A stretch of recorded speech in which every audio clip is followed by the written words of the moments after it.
ayan na nga mga kalitar, magandang hapon sa inyo lahat. So, simpleng tutorial lang tayo ngayon, ano.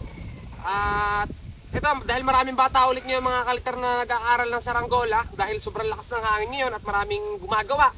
So, may tutorial ulit tayo ngayon. Gagawa tayo mga kalitar na itong ating saranggolang maliit. So, papakita ko lang sa inyo kung paano mga kalitar maghagting o maglagay ng tali mga kalitar dito. Ayan. So, pakita mo rito. Ayan, so, ito mga kalitar, lalagyan natin siya dito ng hagteng. Ayan, papunta dito. Ayan, lalagyan natin dito ng hagteng, papunta rito mga kalitar, ayan, sa kabila.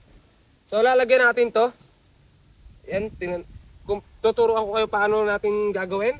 So, ito, nahubog ka na to mga kalitar, at hahagtingan na lang natin. So, sukatin lang natin mga kalitar. So, susukatin lang natin mga kalitar tong ating saranggola, ano? So, lagyan natin dito ng sukat. Ganyan. Dapat mga kalitar, sentro yung paghahagtingan nyo sa gitna o pagtatalian. Gaya nito mga kalitar, yan. So guguhitan natin dito.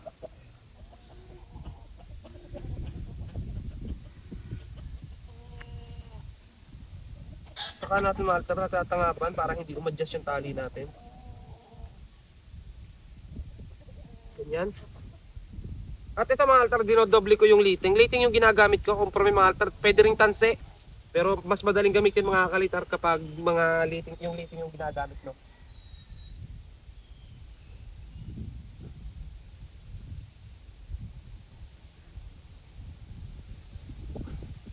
So ito mga kalitar, ayan, ganyan lang. So itatali natin dito.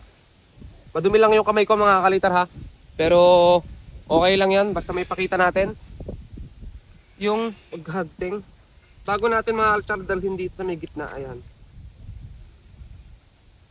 Isang buho lang mga kalitar kasi i-adjust natin to. Ayan, pakita mo yung dulo. Ayun. Okay, ito yung mga kalitar, oh. Ganyan yung paghagting. Okay, baba natin ko ulit. Papakita ko ulit. Ayan, ganyan lang. So, ayan. Ganyan mga kalitar. Kita nyo? So, sa paghagting mga kalitar, ayan, conforme mga kalitar kung gaano kalaki yung sikang na gagawin nyo. Pwede kayong mag-adjust. Kung gusto nyo mas malaki yung sikang mga kalitar, pwede kayong mag-adjust. I-adjust nyo lang itong baskagan pababa. O kung gusto nyo mas makipot. At conforme rin pala mga kalitar sa hubog nyong gagawin. Ano? Meron kasing saranggola na hindi kailangan ng malaking sikang. Tapos ito mga kalitar, yan o mga kalitar. Ganyan. Kita nyo mga kalitar. Tapos, iikot lang natin to dito. Tapos lulusot natin dito. Ayan, isang buho lang. Ayun, mga kalitar, kita nyo. Ganun lang. Tapos yan yung hubog natin mga kalitar, ha. Tapos sa kabila naman ano.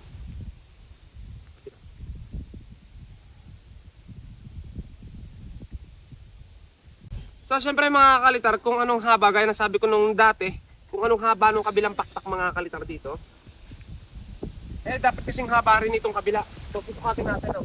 Ba tayo panukat?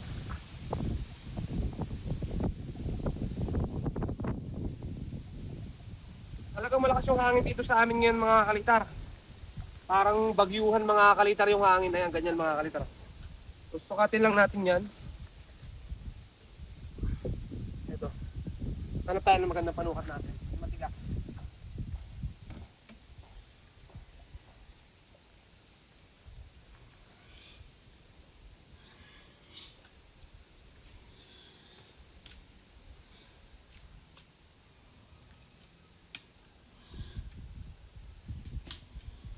So ito mga kalitar yung ating ginawang panukat, ano.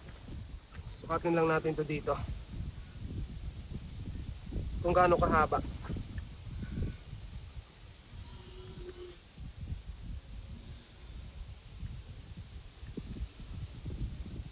So ganoon din dapat kahaba yung kabila. So ang ginagawa ko kasi mga kalitar, kapag naghahagting ako, sumusuot ako sa may loob ng baskagan para masigurado ko yung pagiging pantay niya. At saka ako siya hahagtingan. Dito, itatali natin dito. Ayan, kita nyo mga kalitar, oh.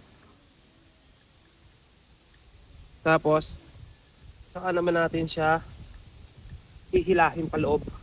At dapat ito yung panukat natin, may guhit yan mga kalitar. Kita nyo naman. Dapat ganun din haba yung pakpak niya. Okay. Ito lang mga kalitar, oh. Ayan. So lalabisan ko mga kaltar kasi pag binitawan natin yan, a-adjust pa yan. Kaya nilabisan natin ng konti. Ito yung mga kaltar, pantay na. Ayun, umadjust nga mga kaltar. Kaya sabi ko sa inyo. Ganyan yung hubog niya. Papantayin lang natin, hihilahin natin dito ng konti. Tapos ayan mga kalitar. Ayan. So medyo umadjust mga kalitar, no? Napapansin nyo. Sukatin natin yung kabila. Yung kabila ay pantay. So i-adjust natin sa gitna mga kalitar.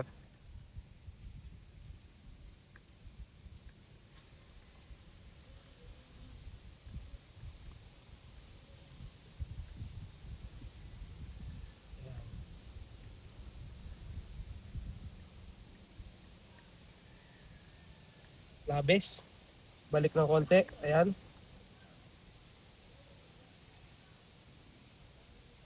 Ayan.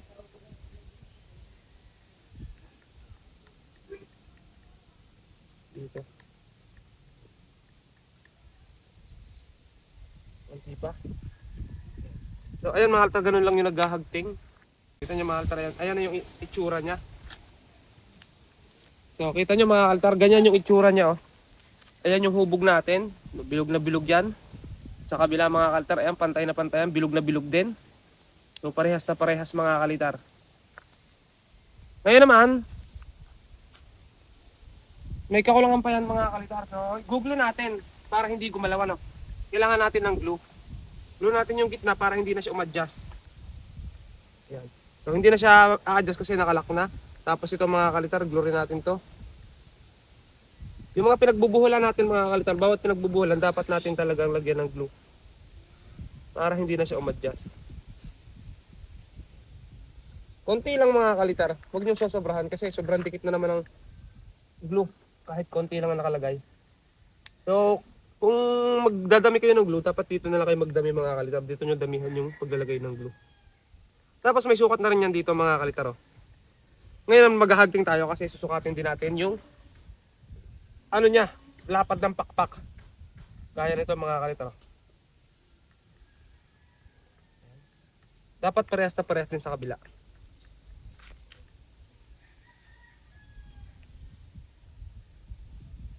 Ayan mga kalitar. Halos konting-konti lang mga kalitar. Halos wala talagang walang labis kasi konting-konti lang yung adjust natin. At talagang saktong-sakto yung pagkakahubog natin dito sa saranggola natin. Kaya kahit hindi na hagtingan yan, pero dahil papakita nga natin, tutorial tayo, papakita natin kung paano natin nahagtingan. Ayan, ganyan. Kuha lang tayo ng tamang sukat ng tali. Tapos ganyan lang. Tapos ito, doble kasi ang ginagamit ko para madali mga kalitar mag-lock. Kaya nito. Pag naikot mong ganun, nakalock na yan. Tapos konting glue. Konting-konti lang talaga mga kalitar. Tapos ganyan. Ayan. Konting-konti lang mga kalitar na paghapit. Talagang solid na yan.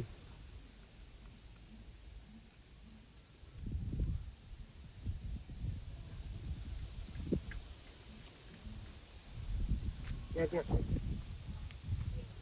Tingnan ko lang.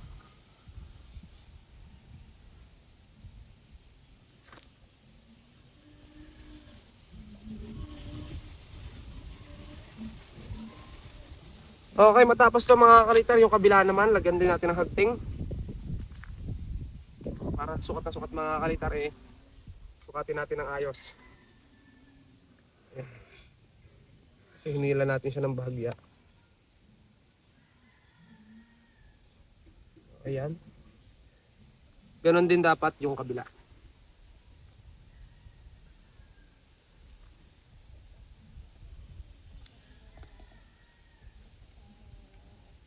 Okay, lock dito. Ayan. Ganyan lang. Suot nyo lang malta. Kuhanin nyo yung sinulid. So maglalak na siya dun sa dulo. At pag nailak nyo yun, lagyan nyo ulit shoe glue. Konti lang. Tapos dito, hagting. konting-konti lang. Konting hagting. At ayun, pantay na pantay talaga mga kalitar. Oh. Kahit talaga hindi na hagtingan to. Yung iba kasi talaga mga kalitar hindi naghahagting. Pero conforme naman yun mga kalitar sa gagawa. Dali lang mga kalitar.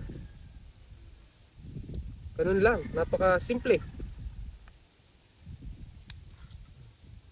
At ganyan mga kalitar yung magiging itsura ng ating saranggola. Magiging resulta. Ganyan mga kalitar. Ganyan.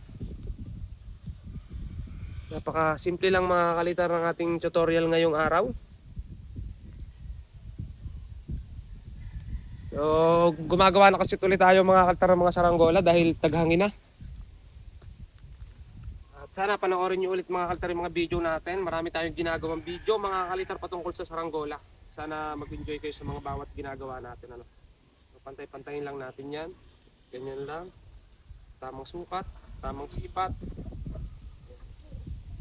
So ayan mga kalitar. So hanggang dito na lang muna yung videos natin. Maraming salamat sa inyong panonood mga kalitar. At abangan nyo pa yung mga tutorial na gagawin natin. So hanggang dito na lang muna at abangan nyo yung gagawin pa natin na mga saranggola. Okay? Bye-bye.